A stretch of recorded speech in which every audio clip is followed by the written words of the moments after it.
Ya, halo. Dengan Career Coach, hari ini kita akan bicarakan tentang lulus.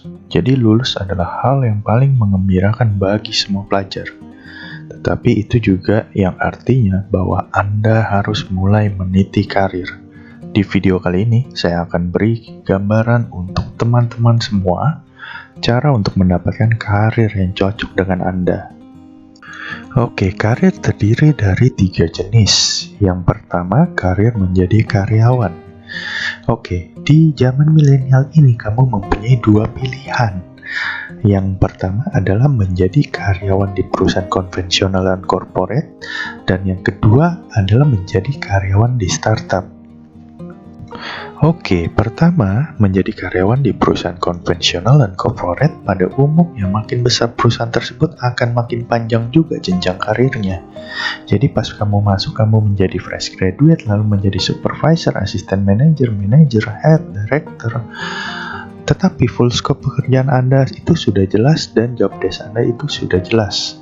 Jadi untuk lebih detailnya saya akan jelaskan plus minusnya di video selanjutnya. Oke, untuk yang kedua adalah menjadi karyawan startup, di mana biasanya banyak sekali jabatan-jabatan yang selevel dan mempunyai fungsi yang lebih beragam. Dan pada umumnya jenjang karir startup itu sangat pendek. Jadi pas kamu masuk fresh graduate, lalu kamu bisa saja langsung menjadi manager, langsung menjadi head, dan langsung menjadi C-level. Oke, untuk karir jenis kedua yaitu menjadi pengusaha. Dalam menjadi pengusaha, Anda bisa membangun perusahaan Anda seperti berdagang, menjual barang, ataupun menjual jasa Anda. Anda pun bisa membangun perusahaan startup yang saat ini sedang digandrungi oleh kaum milenial dengan meminta dana dari investor maupun venture capital. Untuk menjadi pengusaha, Anda dituntut untuk mempunyai pengalaman lebih dalam bidang manajemen, yang mana Anda akan memanage keuangan, finance, bisnis, personalia, dan semua aspek dalam perusahaan. Yang nantinya saya akan bahas di video-video selanjutnya untuk lebih detailnya. Untuk karir jenis ketiga yaitu menjadi freelancer.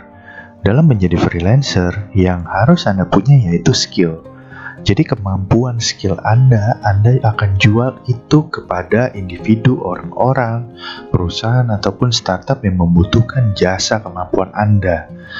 Dalam freelancer, bisa dalam bentuk desainer, fotografer, penulis, dan lainnya.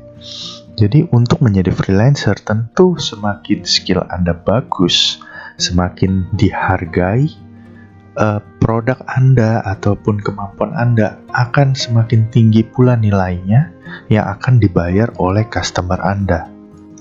Dalam setiap karir path pasti akan ada masa di mana kita jenuh atau menangkap peluang baru, seperti dari karyawan menjadi pengusaha, ataupun dari freelancer menjadi pengusaha, ataupun dari pengusaha balik lagi menjadi karyawan. Tetapi dalam peralihan karir tentu ada konsekuensi yang harus Anda bayar. Seperti Anda harus melepaskan gaji pokok Anda ataupun melepaskan kestabilan hidup Anda.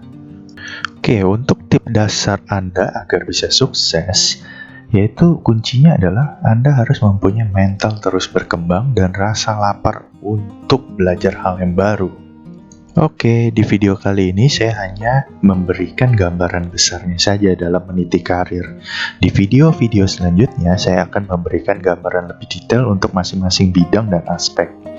Oke, jika Anda ingin konsultasi tentang karir Anda, mohon kirimkan pertanyaan Anda ke careercoach2020@gmail.com.